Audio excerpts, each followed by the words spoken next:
Nessa presente aula nós vamos tratar de uma temática que envolve diversos temas, diversas áreas do conhecimento, que seria a relação, aliás, as relações históricas, sociológicas, políticas entre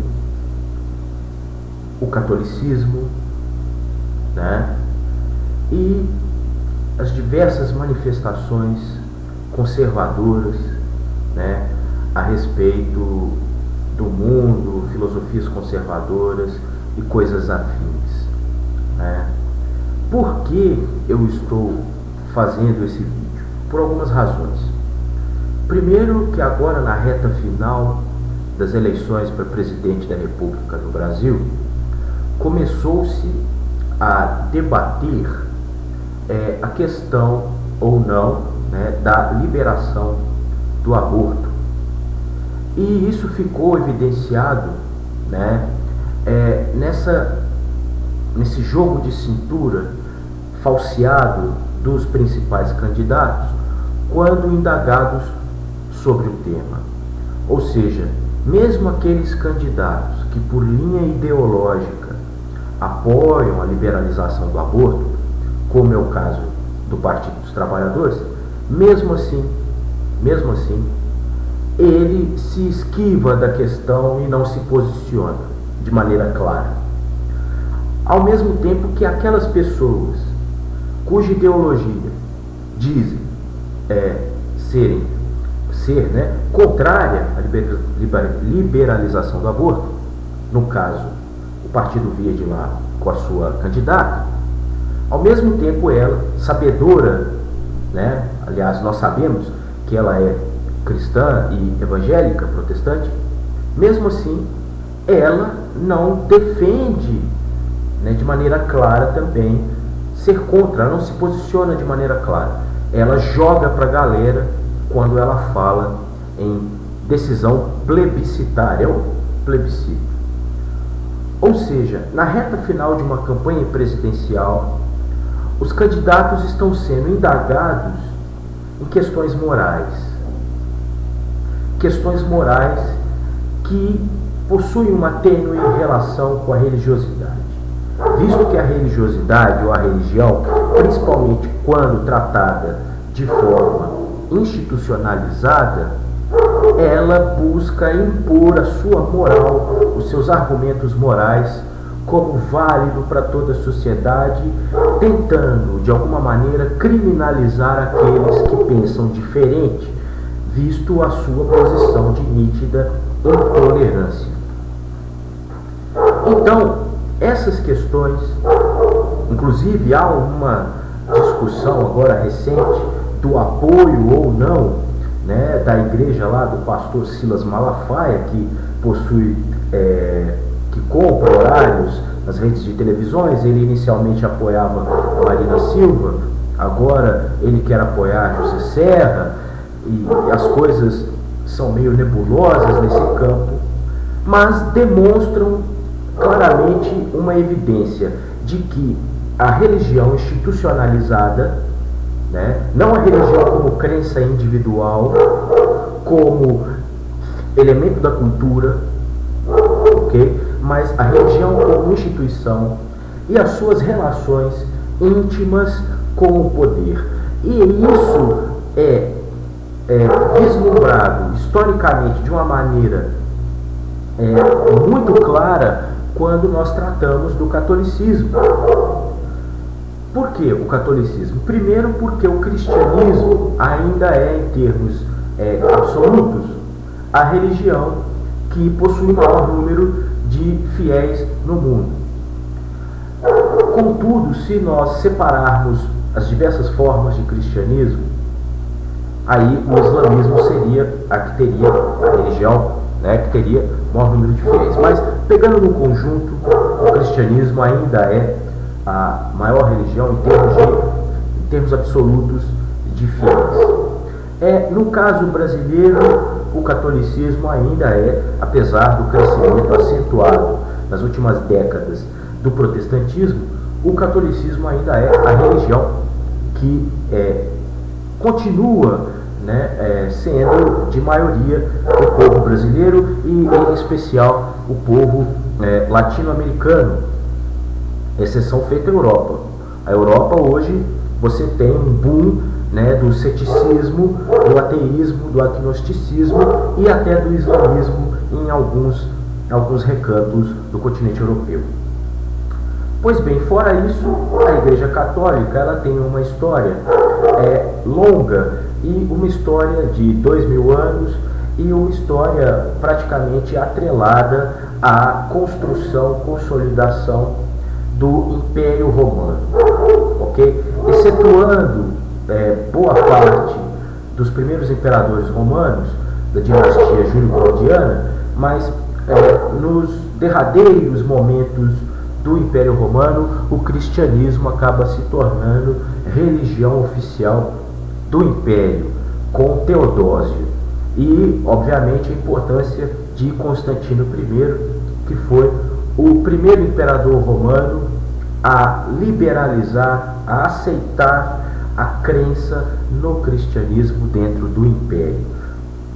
No caso, Constantino, ele fez isso antes de Teodósio. Aí Teodósio, sim, transformou o cristianismo como religião oficial do Império, e aí sim, nesses processos onde você tem de um lado a fé, né, compartilhada pela sociedade romana, pelo mundo antigo, e de outro lado o Império Romano, né, que já definhava isso entre os séculos IV a 5, né, 3, 4, 5 depois de Cristo. Além disso, como já dito por mim em vídeos anteriores, o catolicismo ele é responsável direto em termos culturais, principalmente educacionais, filosóficos, aos 1000 anos em que a Europa viveu sob a ordem econômica feudal e, em termos cronológicos, o período medieval.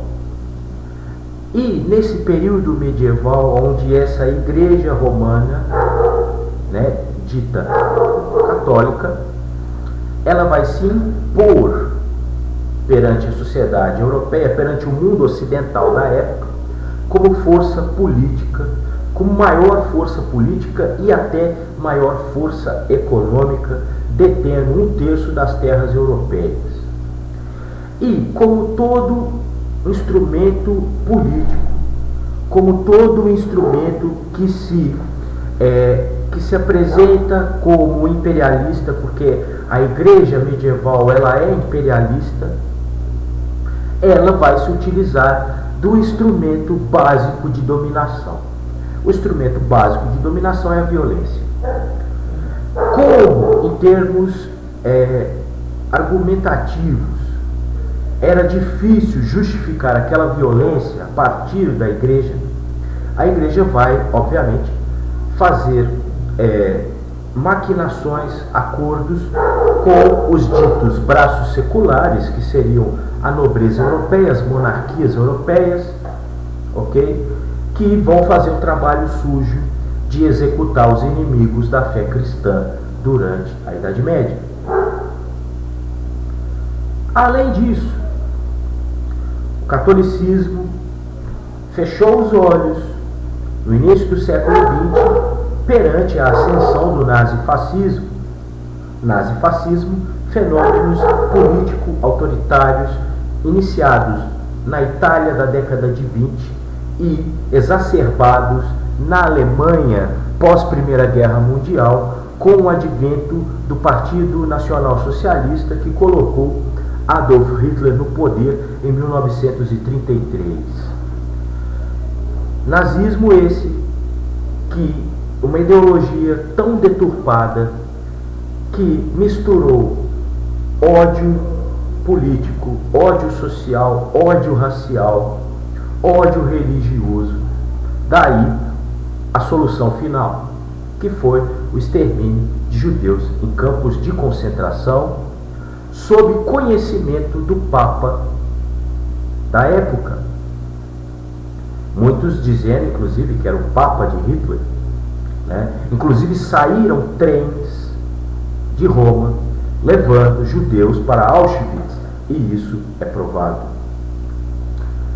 Quando nós pegamos o exemplo brasileiro, lá na década de 60, em meio ao turbilhão cultural que é representado pela década de 60, a Igreja Católica, sob o medo do perigo vermelho, do perigo comunista no governo João Goulart, empreendeu, especialmente em São Paulo, uma marcha com Deus pela família, que deu, que de alguma forma já indicava, né, já legitimava o golpe político dado pelos militares em 1964.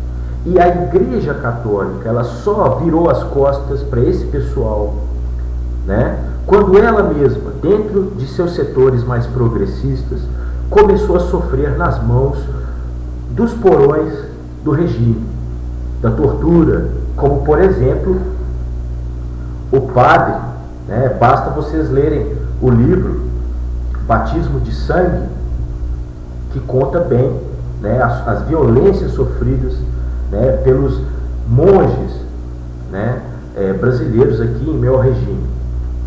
Ok? Então, historicamente, o catolicismo sempre esteve alinhado com uma ordem imperialista, com uma ordem de dominação, com uma ordem contrária à luta de classes, com uma ordem contrária ao cristianismo primitivo, porque o catolicismo não é o cristianismo primitivo, é muito mais próximo do cristianismo primitivo movimentos católicos como a teologia da libertação, condenada pelo atual Papa Joseph Ratzinger, na época prefeito da Congregação para a Doutrina da Fé, que nada mais é que uma nova roupagem para a velha e nojenta Inquisição, ok? E até o presente momento, o catolicismo ainda se mantém como essa força contra-revolucionária, ok? Então, quando, né, nós temos hoje a ascendência, principalmente na Europa, de movimentos antiteístas, do qual eu de alguma maneira estou me alinhando, não é um antiteísmo que critica e que menospreza a fé das pessoas. Não. O meu olhar sobre a fé das pessoas é um olhar de um historiador, de um filósofo que vê na religião, na fé das pessoas, um fenômeno da cultura. A pessoa é mais do que, inclusive a Constituição, ela dá essa liberdade de culto à pessoa. Agora, quando essa fé se institucionaliza e tenta difundir a sua moral, a sua visão de mundo, a sua Weltanschauung para a sociedade como um todo, e criminaliza aqueles que não possuem o mesmo discurso, aí nós temos que combater, e combater com muita acidez, muito argumento crítico. Até lá.